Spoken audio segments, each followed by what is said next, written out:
সুপ্রিয় দর্শকবৃন্দ, আপনাদের সবাইকে অনেক অনেক প্রীতি শুভেচ্ছা জানিয়ে শুরু করতে যাচ্ছি আমাদের আজকের পর্ব। প্রিয় দর্শক, আপনারা জানেন বিএনপিতে যে কজন পজিটিভ মাইন্ডের রাজনীতিবিদ রয়েছেন তার মধ্যে মেজর হাফিজ অন্যতম। কিন্তু 2024-এর জুলাই বিপ্লবের পর বিএনপির মধ্যে আমরা যে পরিবর্তন লক্ষ্য করেছি তার ফলে মেজর হাফিজের মধ্যেও আমরা এক ধরনের পরিবর্তন দেখতে পাচ্ছি। আমরা আশা করেছিলাম বিএনপি তার নিজের অবস্থান থেকে যত দূরেই ছিটকে পড়ুক না কেন, মেজর হাফিজ তার অবস্থান থেকে মোটেই ছিটকে পড়বেন না। তিনি তার অবস্থান ধরে রাখবেন। তিনি সবসময় গণমানুষের পক্ষে কথা বলবেন। কিন্তু সাম্প্রতিক সময়ে তিনি এমন সব কথা বলছেন যা থেকে মেজর হাফিজকে চিনতে আমাদের কিছুটা হলেও কষ্ট হচ্ছে। তিনি কি সেই ব্যক্তি যিনি দীর্ঘদিন থেকে একটি বিশেষ নৈতিক অবস্থানে আটকে ছিলেন? আজকে তার এমন কি হলো যার কারণে? প্রিয় দর্শক, মেজর হাফিজ সম্পর্কে কেন আমি এই কথা বলছি তার সমর্থনে আসুন আমরা ছোট্ট একটি ভিডিও দেখে আসি। আমি অনিচ্ছা সত্ত্বেও গণভোটের পক্ষে হ্যাঁ ভোট দেওয়ার জন্য জনগণকে বলছি। প্রিয় দর্শক, আপনারা দেখলেন তিনি বলছেন অনিচ্ছা সত্ত্বেও তিনি হ্যাঁ ভোটের পক্ষে কথা বলছেন। মেজর হাফিজের কাছ থেকে তো আমরা এরকমটি কখনো প্রত্যাশা করিনি। আমরা জানতাম তার মেরুদণ্ড অত্যন্ত সোজা। তিনি যা সত্য মনে করেন তাই বলেন। তিনি কখনোই এমন কিছু বলেন না যা তিনি বিশ্বাস করেন না। কিন্তু আজকে তার মুখ থেকে আমরা শুনলাম তিনি এমন কিছু বলছেন যা তিনি বিশ্বাস করেন না। তিনি নিজের ইচ্ছার বিরুদ্ধে গিয়ে কথা বলছেন। এবং কিসের পক্ষে কথা বলছেন? হ্যাঁ ভোটের পক্ষে কথা বলছেন। আমরা জানি না মেজর হাফিজ কেন তার স্বাধীনতাকে এভাবে বিসর্জন দিয়েছেন। আগামী জাতীয় সংসদ নির্বাচনের সাথে যে গণভোট অনুষ্ঠিত হতে যাচ্ছে সেখানে তো না ভোট দেওয়ার কিংবা না ভোটের পক্ষে কথা বলার পূর্ণ স্বাধীনতা তার রয়েছে। এমনকি হ্যাঁ ভোট দেওয়ার কিংবা হ্যাঁ ভোটের পক্ষে কথা বলার পূর্ণ স্বাধীনতাও তার রয়েছে। এক্ষেত্রে তাকে কে বাধা প্রদান করছে? কেউ যদি বাধা প্রদান করেই থাকে তার বিবেক কি সেখানে বিদ্রোহ করছে না? কেন করছে না? তিনি কি মনে করেন যে না ভোট দিলে কেউ তাকে কোনো ধরনের সাজা প্রদান করবে কিংবা বিএনপি তাকে দল থেকে বের করে দেবে? আমরা তো দেখছি তারেক রহমান দেশের বিভিন্ন জায়গায় যেসব জনসভায় বক্তব্য রাখছেন সেখানে গণভোট নিয়ে তেমন কিছুই বলছেন না। তিনি তো হ্যাঁ ভোটের পক্ষে ক্যাম্পেইন করছেন না। তাহলে মেজর হাফিজকে কেন হ্যাঁ ভোটের পক্ষে কথা বলতে হবে? প্রিয় দর্শক, তাহলে তাকে কি কেউ কোনো বিশেষ ফাঁদে ফেলেছে? হ্যাঁ ভোট কি এতটাই অপান্তীয় বিষয় যে সেখানে ভোট দিতে গেলে মেজর হাফিজকে তার বিবেকের বিপক্ষে চলে যেতে হবে?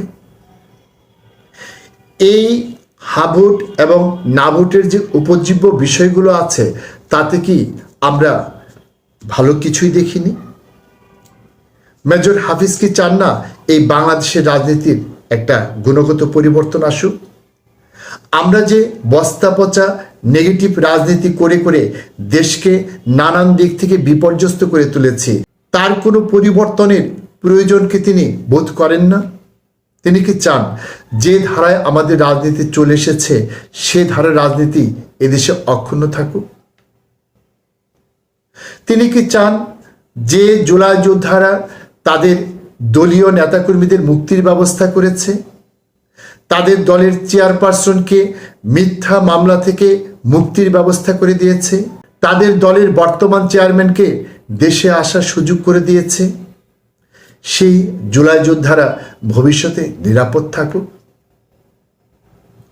যদি চান তাহলে তিনি কেন বলছেন যে নিজের ইচ্ছার বিরুদ্ধে গিয়ে তিনি হ্যাঁ ভোটের পক্ষে কথা বলছেন? প্রিয় দর্শক, তিনি কেন অনিচ্ছা সত্ত্বেও এই কথা বলছেন আসুন তার কাছ থেকে আমরা সেই কথাগুলো একটু শুনে আসি। অনিচ্ছা সত্ত্বেও এই জন্য বলছি, একজন পুরনো দিনের রাজনৈতিক কর্মী হিসাবে, একজন সিনিয়র সিটিজেন হিসাবে আমি মনে করি এই যে গণভোট নিচ্ছে বর্তমান এই নির্বাচন কমিশনের অধীনে সরকারের প্ররোচনাতে, এর কোনো আইনি ভিত্তি নেই। সুপ্রিয় দর্শক, আপনারা শুনলেন তিনি কি কারণে অনিচ্ছা সত্ত্বেও হ্যাঁ ভোটের পক্ষে কথা বলছেন। তিনি দাবি করছেন বর্তমান সরকারের প্ররোচনায় নির্বাচন কমিশন যে গণভোটের আয়োজন করতে যাচ্ছে তার কোনো আইনি ভিত্তি নেই। মেজর হাফিজের এই কথা শুনে আমরা অত্যন্ত অবাক হচ্ছি, কারণ স্বাধীন বাংলাদেশে তার দলের যে প্রতিষ্ঠাতা তিনিই তো এই গণভোটের আয়োজন করে জনগণের সম্মতি নিয়ে রাষ্ট্র চালিয়েছিলেন। তার কি সেই গণভোটের কোনো আইনি ভিত্তি ছিল? তখন সেনাবাহিনীর একজন সদস্য হিসেবে তিনি যে নির্বাচনে অংশ নিয়েছিলেন, সেনা আইনে কি সেটি বৈধ ছিল? তখন একজন রাষ্ট্রপতির জন্য যে ধরনের বিধিবিধান ছিল, সেই ক্ষেত্রে তিনি যে গণভোট করেছিলেন সেটি কি আইনগতভাবে বৈধ ছিল? আমরা তো জানি একটি দেশের সর্বোচ্চ ক্ষমতার অধিকারী হচ্ছে জনগণ।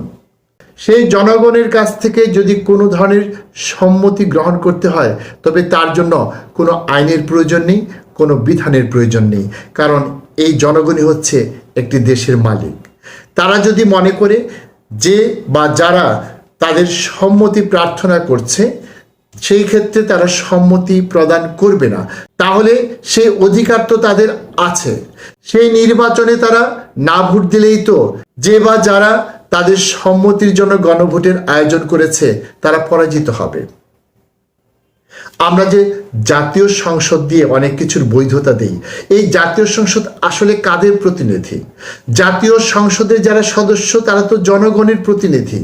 সেই জনগণ যেখানে সম্মতি প্রদান করছে, তার চেয়ে কি তাদের প্রতিনিধিদের সম্মতি কখনো বড় হতে পারে? আমরা অতীতে দেখেছি বিভিন্ন রাজ্যের রাজাগণ বিভিন্ন রাজ্যে তাদের প্রতিনিধি পাঠাতেন এবং সেই প্রতিনিধি রাজার পক্ষে প্রতিনিধিত্ব করতেন। রাজা যা চাইতেন বা যে বার্তা দিতেন সেই অনুযায়ী তারা প্রতিনিধিত্ব করতেন। কোনো রাজপ্রতিনিধিকে রাজার বিপক্ষে গিয়ে প্রতিনিধিত্ব করতে পেরেছেন?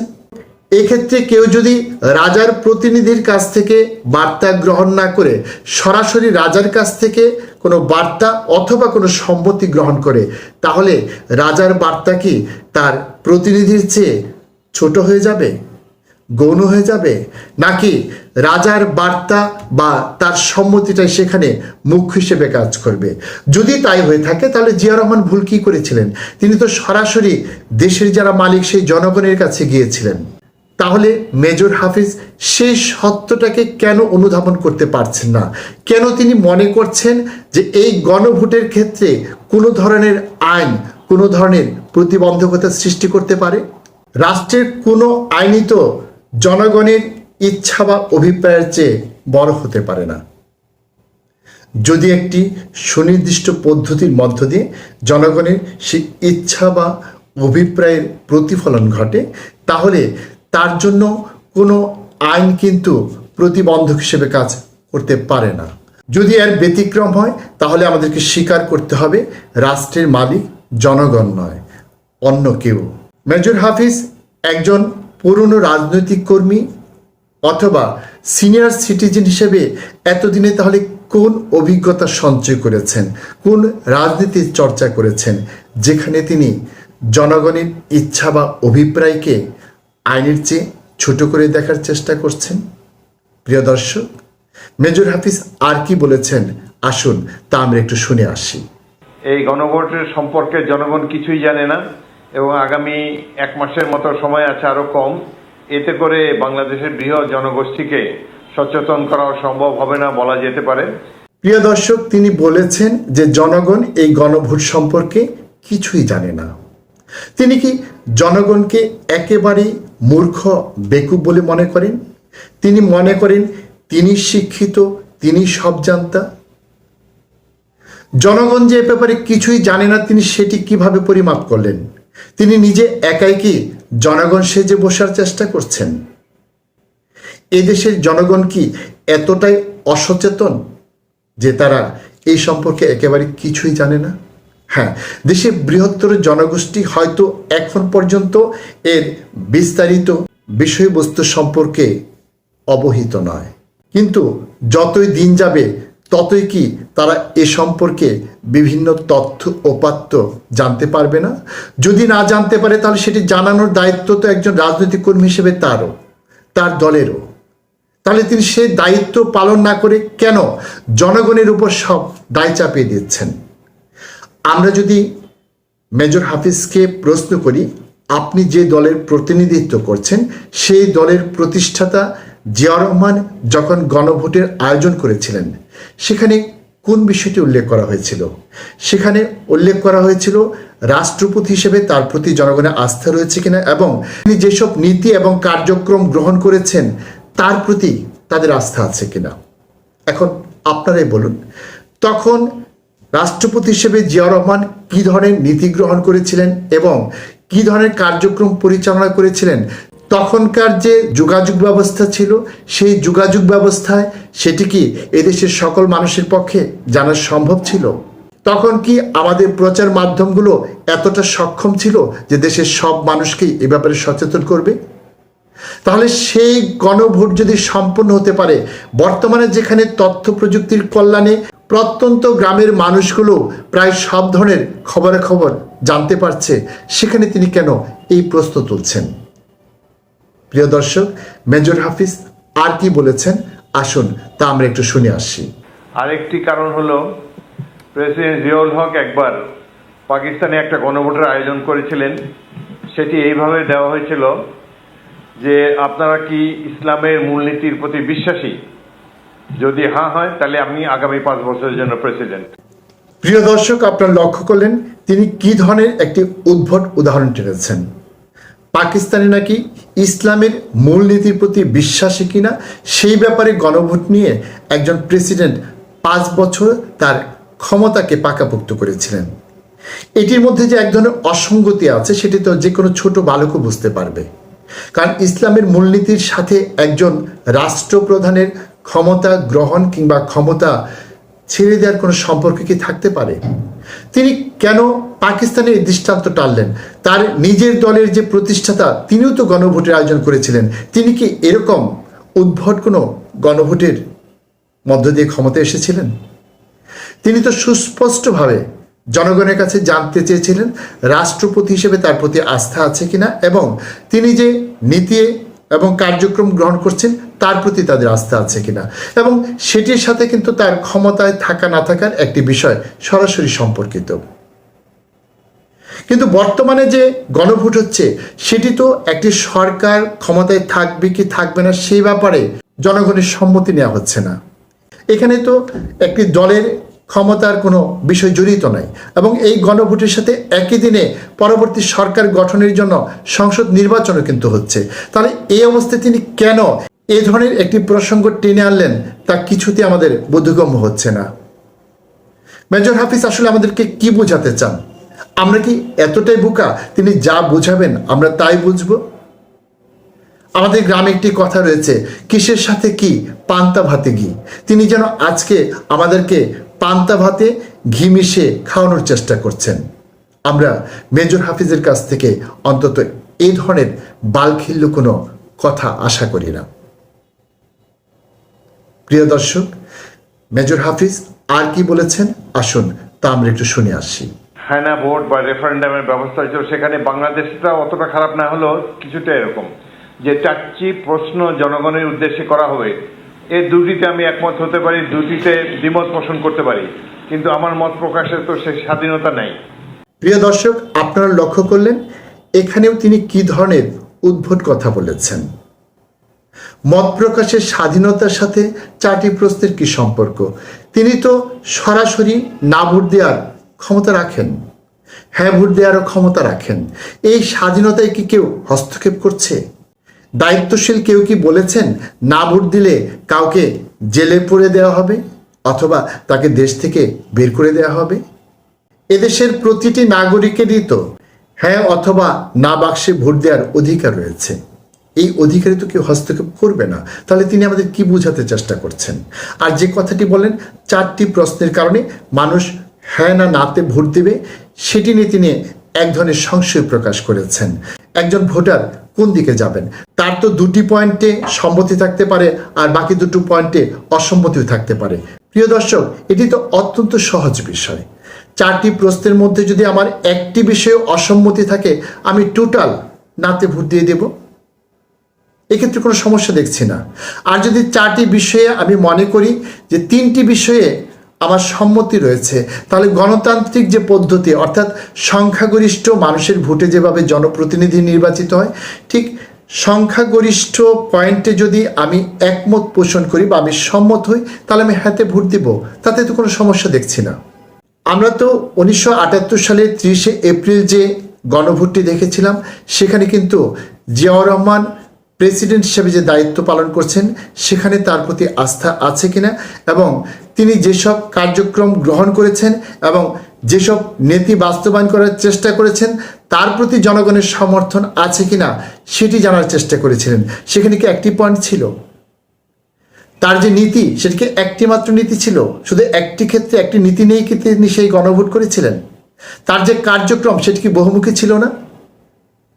তিনি প্রেসিডেন্ট হিসেবে দায়িত্ব পালন করবেন কি করবেন না, বা তার প্রতি তার আস্থা আছে কি নেই, সেটি হয়তো একটি পয়েন্ট। কিন্তু তার পাশাপাশি যে বিষয়গুলো ছিল, যে তার নীতিসমূহ, আমরা তো তার 19 দফা নীতি বাস্তবায়নের কথা জানি। তাহলে সব কিছু কি প্যাকেজে নিয়ে একটি প্রশ্নে জনগণকে গণভোটের মুখোমুখি করা হয়নি? ঠিক একইভাবে যদি এখনো আমরা সেই বিষয়টি বিবেচনা করি, তাহলে দেখব ভিতরে কি আছে না আছে সেটি হয়তো প্রত্যেক মানুষের পক্ষে সুচারুরূপে জানা সম্ভব নয়। কিন্তু যিনি এই প্রস্তাব দিচ্ছেন, তার প্রতি মোটা দাগে মানুষের আস্থা আছে কিনা, তার উপর ভিত্তি করেই তো গণভোট সম্পন্ন হতে পারে। ঠিক যেমনটি জিয়াউর রহমানের সময় হয়েছিল। তখন তো জিয়াউর রহমান যে সমস্ত কার্যক্রম গ্রহণ করেছিলেন বা তিনি যেভাবে দেশ চালাচ্ছিলেন, তার প্রতি মানুষের আস্থা ছিল কিনা, তার উপর ভিত্তি করে জনগণ ভোট দিয়েছিল। এখনো তো ঠিক সেভাবেই ঘটনাটি ঘটতে পারে। তাহলে এ নিয়ে মেজর হাফিজ কেন প্রশ্ন তুলছেন? আসলে তারা কি ঘোলা পানিতে মাছ শিকারের চেষ্টা করছেন?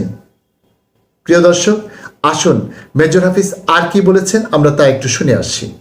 তাছাড়া বর্তমান সরকার একটা নিরপেক্ষ সরকার, অন্তর্বর্তীকালীন সরকার। তারা হ্যাঁ ভোটের একটা পক্ষ নিয়ে নিয়েছে, হ্যাঁ ভোটের পক্ষে। প্রিয় দর্শক, আপনারা লক্ষ্য করলেন হাফিজ দাবি করছেন বর্তমান সরকার হচ্ছে একটি নিরপেক্ষ সরকার, একটি অন্তর্বর্তীকালীন সরকার। কিন্তু আমরা জানি বর্তমান সরকার অন্তর্বর্তীকালীন সরকার হলেও নিরপেক্ষ সরকার নয়। কারণ আওয়ামী লীগের দুঃশাসনের বিপরীতে এই সরকারটি প্রতিষ্ঠিত হয়েছে। তারা সরাসরি আওয়ামী লীগ বিরোধী একটি সরকার। তারা জুলাই বিপ্লবের পক্ষের সরকার। সুতরাং তাকে নিরপেক্ষ সরকার বলার কোনো সুযোগ নেই। নিরপেক্ষ সরকারের যে চরিত্র, এই সরকারের গঠন প্রক্রিয়ায় কিন্তু সেটি ছিল না। আমরা দেখেছি আমাদের দেশে যে তত্ত্বাবধায়ক সরকার ব্যবস্থা ছিল, সেটি ছিল একটি নিরপেক্ষ সরকার। কিন্তু এই সরকারের গঠন প্রক্রিয়া এবং কার্যক্রম নিরপেক্ষ সরকারের চরিত্রকে ধারণ করছে না। সুতরাং তারা তাদের যে কার্যক্রম, সেই কার্যক্রমের পক্ষে প্রচারণা চালাবে, এটাই তো স্বাভাবিক। তারা চাইছে জুলাই সনদের বাস্তবায়ন এবং নতুন একটি বাংলাদেশ। তাহলে তারা তো তার পক্ষেই ভোট চাইবে, তারা তো হ্যার পক্ষেই থাকবে। কেউ যদি তার বিপক্ষে যায়, তারা না ভোটের পক্ষে ক্যাম্পেইন করবে, তারা নিজেরা না বাক্সে ভোট দেবে, তারা না ভোটকে জয়যুক্ত করার জন্য যা প্রয়োজন তাই করবে। মেজর হাফিজ কেন যে এই বিষয়টি বুঝতে পারছেন না, তা কিন্তু আমরা বুঝতে পারলাম না। কারণ তিনি তো একজন প্রবীণ রাজনীতিবিদ। এই বিষয়টি তো তার না বোঝার কথা নয়। আর তিনি যদি ইচ্ছা করে না বুঝতে চান, তাহলে কিন্তু তাকে বোঝানো কারো পক্ষেই কোনোদিন সম্ভব নয়। প্রিয় দর্শক, মেজর হাফিজ এই সম্পর্কে আর কি বলেছেন, আসুন তা আমরা একটু শুনে আসি। তবে তাদের অনেক ড্রব্যাক থাকতে পারে, কিন্তু তাদের সদিচ্ছা সম্বন্ধে, প্রফেসর ইউনূসের সরকারের সদিচ্ছা সম্পর্কে আমাদের সন্দেহ নাই। প্রিয় দর্শক, আপনারা লক্ষ্য করলেন একটু আগে মেজর হাফিজ সরকার যে হ্যাঁ ভোটের পক্ষে অবস্থান নিয়েছে সেটা সম্পর্কে আপত্তি জানিয়েছেন। আবার একটু পরে এসেই তিনি বললেন যে সরকারের সদিচ্ছা সম্পর্কে তাদের কোনো সন্দেহ নেই। এই কথাগুলো কি স্ববিরোধী হয়ে গেল না? মেজর হাফিজের মতো একজন নেতা কেন এই স্ববিরোধী অবস্থান নিয়েছেন? প্রিয় দর্শক, আমার ধারণা তিনি কিন্তু মনে প্রাণে হ্যাঁ ভোটের পক্ষেরই লোক, কিন্তু দলীয় অবস্থানের কারণে হয়তো তিনি তার নিজের স্বাধীন মতামত ব্যক্ত করতে পারছেন না, এবং যে মতামতটা তিনি ব্যক্ত করছেন এটা তার নিজস্ব হলেও তিনি দাবি করছেন এটির পক্ষে তিনি নন।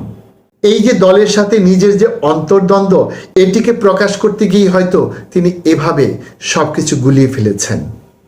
আমরা দেখেছি বিগত সরকারের সময় যখন বিএনপির অনেক নেতাকে অত্যাচার করে তাদেরকে নির্বাচনের পক্ষে নেওয়ার চেষ্টা করা হয়েছিল, তারা অনেকেই বলেছেন শেষ বয়সে আমরা বেঈমান হয়ে মরতে চাই না।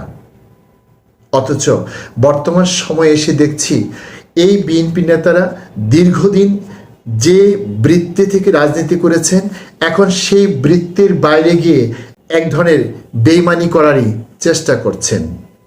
প্রিয় দর্শক, আজকের মতো আমরা এখানেই শেষ করছি। আপনাদের সাথে আবারও দেখা হবে। সে পর্যন্ত আপনারা সবাই ভালো থাকুন, সুস্থ থাকুন। আল্লাহ হাফেজ।